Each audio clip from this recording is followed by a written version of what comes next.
All right, welcome back to the channel. Okay, so we have this fight tomorrow, Andy Ruiz versus Anthony Joshua, the rematch. And this whole lead up to this fight, it has shown that the boxing media is absolutely failing to do their job as it relates to properly reporting what's going on in the sport of boxing, not the PR related stuff, the public relations type of stuff, but the actual stuff that affects the lives of boxers, that affect the quality of the sport, affect whether or not you and I can have true faith in what we see in the ring and believe that fighters can get fair treatment and that the rules are being upheld. This lead up to this fight, and for the last several months, has been one of the most scandalous, morally bankrupt such situations that I have had the misfortune of watching in the sport of boxing. Let's talk about that in this video.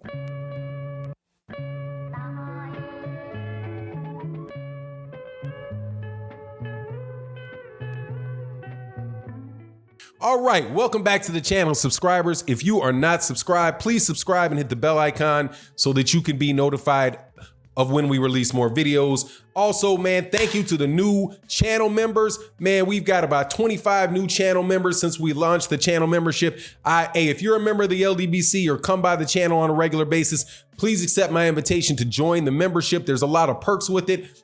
Also, thank you to the Patreon community and the live stream community for your support. In the super chats. Thank you guys so much. Make sure you come to the weekending show with myself, Blood Boxing, KQKC Boxing, Trap House Boxing, and the boxing historian Curtis Anderson. OG Boxing Talk Sunday at 8 a.m. Central Standard Time, where we will be talking about the aftermath of the Anthony Joshua, Andy Ruiz fight. Now, let me get into this. Now, this is not going to be a video for popular consumption, all right?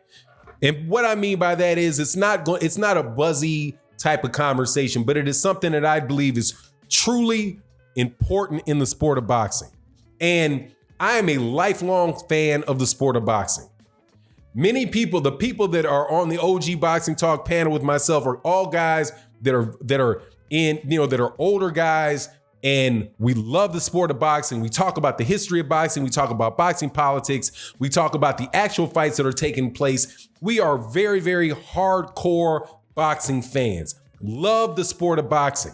Guys like Scrapbook Boxing have been watching the sport of boxing.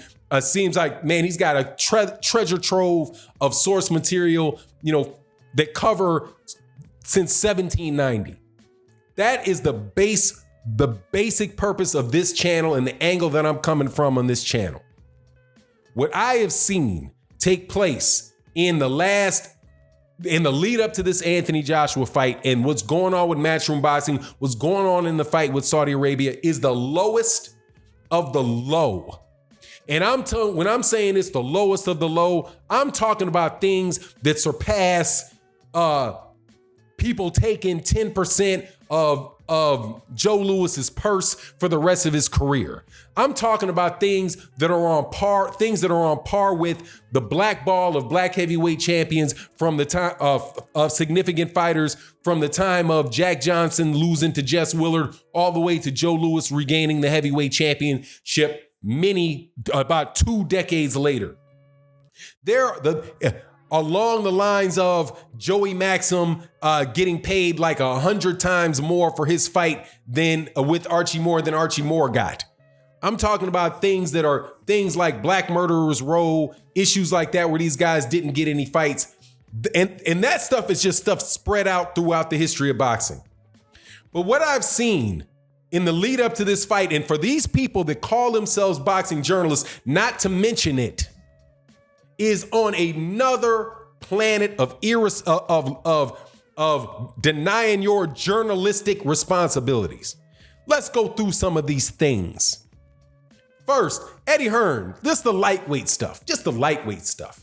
Eddie Hearn comes out and says that Dan Rayfield, who works for ESPN, he pays for his hotel fare in exchange for him writing good articles about Matchroom Boxing in ESPN, because ESPN is a very big platform in the sports world.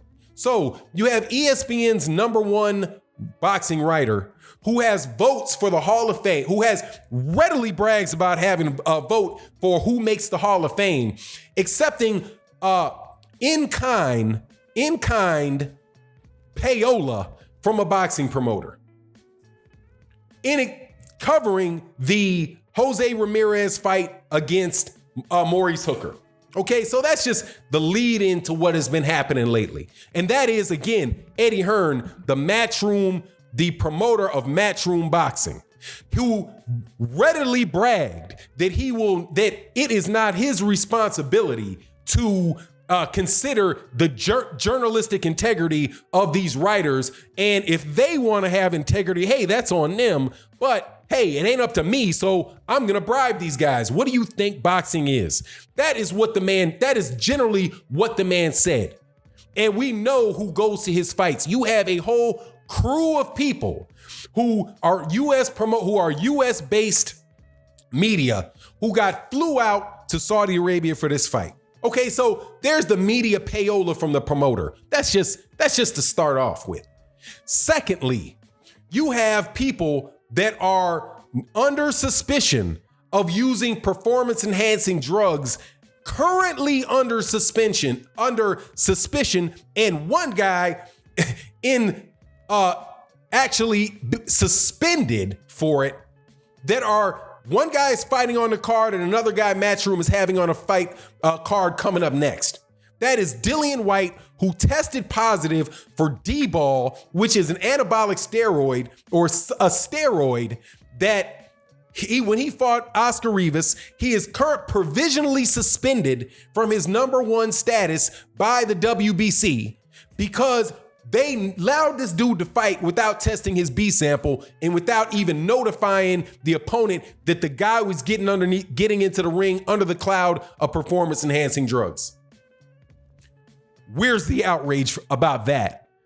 Isn't the safety of boxing, you would swear that was a huge story and something that should be talked about on a regular basis in the lead up to this fight. But the boxing media are very passing comments, but much more energy given to whether or not Deontay Wilder had north of 275,000 pay-per-views, or whether or not people are being radical racists if they say that he did 300,000. If they choose to quote the most liberal estimate, but not a word about Dillian the Dope Fiend doing dope, about to fight on a card in Saudi Arabia outside of the jurisdiction that is supposed to be investigating him.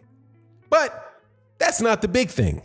That's just buying the media, right? Payola for the media for positive coverage. We all know that's part of boxing. Eddie Hearn said that's all part of boxing, right? Performance-enhancing drugs and overlooking performance-enhancing drugs. Forum hopping to allow fighters who are suspended in certain areas like Julio Cesar Chavez Jr. in the state of Nevada, and forum hopping him over to the state of Arizona to fight Daniel Jacobs. That's just stuff, hey, that's new. But this, taking a fight to an area where where there are reports that the stadium that is being built was built by involuntary labor. That in that country, there are massive human rights violations. You have Nigerian women and men in that country that are currently now on death row with no trial. You have American journalists that were there. You have a famine going on in a country, an oppressed country that's right on the border by the same people that you're taking the money from. It is scandalous. But where's the outrage? Where's the outrage from these media guys that you trust? The ones that are nothing but PR agents. They're not journalists. They're journalists that engage in public relations for the promoter. And why would I say that? Because of the first prong of this argument that I made, the fact that Eddie Hearn openly said that he pays these guys to go to their fights. Fred from Barbershop Conversations has been saying for over a year that DAZN, the network that is putting this on, also was investing money and giving in kind. Now, I'm not saying cash, I'm saying in kind. Right? In kind. You cover my fight, I give you free ticket, I give you press pass, I give you hotel fees, I give you food, I give you hotel, I give you big vacation, and in interviews up front, one-on-one interviews that grow your journalistic brand or your public relations brand in exchange for positive coverage. And positive coverage means not covering the negative things, which is what you see. There's no reason in the world if somebody was actually engaged in the discipline of journalism, which should be to provide people with information that they don't have, that they need to know, that is of social import, providing that information in an objective way. There's no way all these guys shouldn't be writing about what I talked about the whole time. But that's not what they're there for. What they're there to do is to be a mouthpiece for the promoter. And if the promoter pays up, then they'll do their job. If a promoter isn't, this is my opinion based on my observation, but if a promoter doesn't do that, then it is fair game on all their fighters. So much so that you can make a stink about whether or not the pay-per-views for Deontay Wilder were north of 275 or were they 300,000. But no stink if somebody else reports that it's 185,000 or 135,000. Where are the videos? Where are the co-signed forward videos about the guy that reported that it was 135,000? What was his agenda? Sir, dumbass sir. But if somebody like, say me, says it's 300,000 instead of north of 275, which by the way, 300,000 is north of 275 by strict definition. Hey man, forward videos so people know, we're exposing agendas. Where are the videos about the guy that came out with 135?